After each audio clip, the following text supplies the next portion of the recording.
Hi everyone and welcome to my channel and to this video where I'm going to discuss how to create a more colourful painting from quite a bland photo reference. I've explored many aspects of colour theory and how to make use of it in your painting in my other videos. In fact, I have a whole playlist devoted to colour theory here on YouTube. It's something I struggled with a lot when I started out. So in this video, I'll not just tell you about colour theory, but I'll show you how to put it into practice. I hope you find this helpful. If you do, then please do subscribe here on YouTube.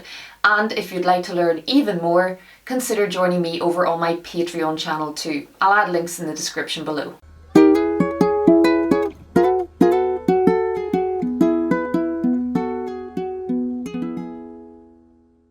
I've always found it really helpful to see examples of colour theory in use.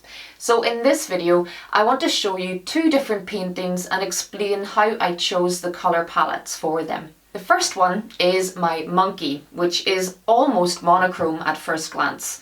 But this piece is packed full of colour, subtle colour choices to bring it to life. I'll also discuss my recent fennec fox. Now this one has more colour involved, but the photo reference was missing some depth and interest, something that I tried to bring out more in the painting using the colour choices. I'm going to mention some colour theory specifics in this video, for example complementary or opposite colours. So if you're totally new to all of this, maybe you want to check out some of my other videos as those will really help you get started. But the best way to learn is to play with colour, and sometimes you have to be brave and push your colour choices. Both of the images I'm discussing today came from good quality photos, but both had very subtle colouring. Even when a photo doesn't look like it has much vibrance, you can use colour theory subtly to affect your painting. So let's begin by talking a little bit about the monkey and its colour palette. Now this is a piece that I actually painted twice as part of a paper experiment, which you can also watch here on YouTube. At first glance, this is almost a black and white photograph, but let's just compare how the photo does look if we grayscale it. Now it becomes apparent that there is actually a lot of colour in this one. I wanted to use a very limited palette, but also to enhance what I can see in the reference. Often blacks and greys can be softened with browns or dark purples. I've brought in lots of darker purple and blue-violet on the face. Additional 33 and light 12 are the lighter tonal values that are bringing purple into the mix. Knowing that those purple tones will likely make the overall effect cooler, I then start to look in the photo reference for any warmth that I can add. And because I've enhanced the purple tones I can see in the photo, I know that bringing out some warm and yellow in the piece will work nicely. This is because purple and yellow are complementary, and I can rely on that combination looking good. I think knowing that colour theory really helps me to be able to pick out some areas in the photo reference where I can add warmth. I bring in BE13 as my warm yellow tone. See, when I'm talking about purple and yellow, it's not necessarily colours high in hue or intensity.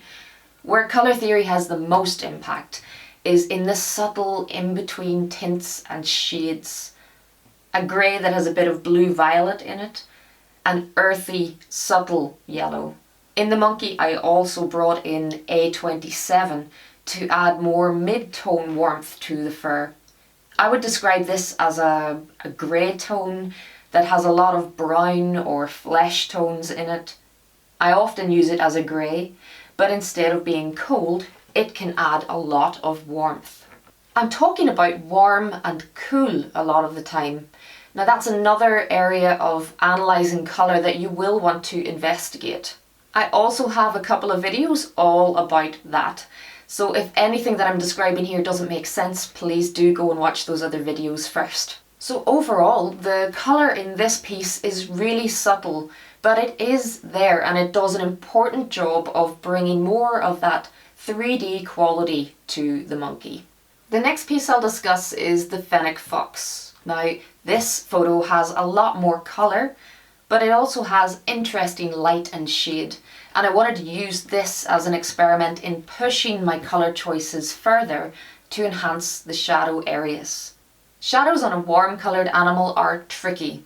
You want the shadow area to look warm like the animal, but also cool because of the shadow. And how is that possible?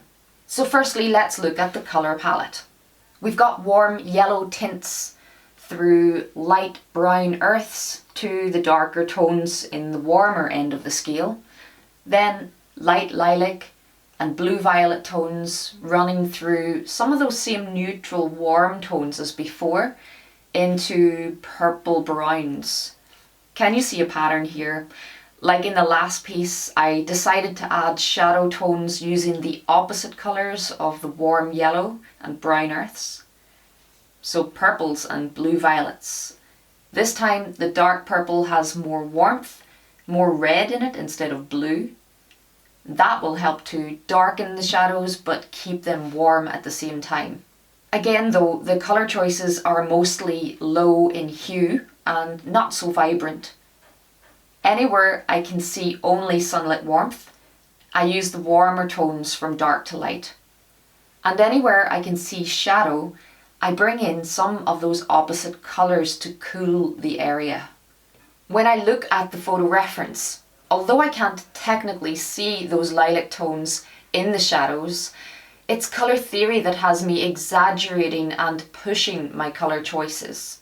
Where I want to add warmth to the shadows, I'm using BE21, A27 and RE9.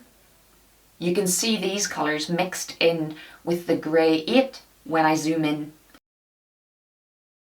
I'm literally mixing warm and cool tones and keeping all of my brightest highlights out of these areas. So these colours are just my interpretation of these photo references. And your colour choices are one of the things that can really set you apart from other artists. How you interpret a subject is unique to you. Take the time before you start to paint to really analyse your photo reference and start to think about your colour palette. Look for the light source in the photo.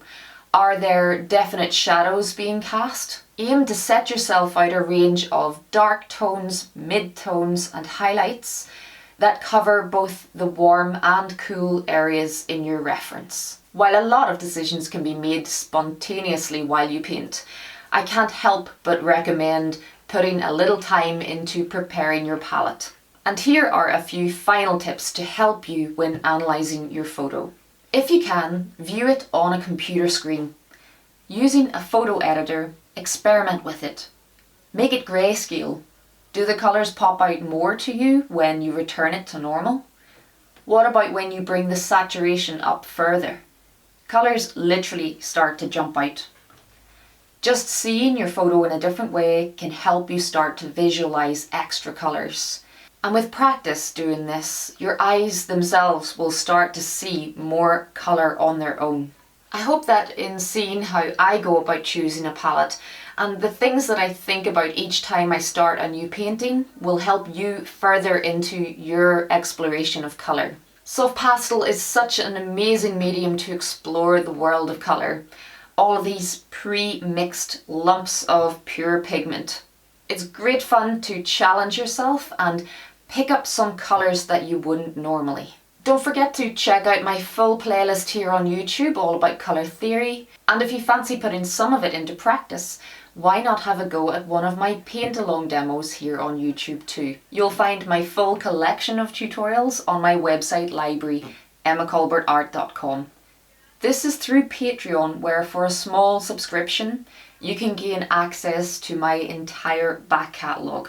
But thanks very much for watching this here, and until next time, happy pasteling.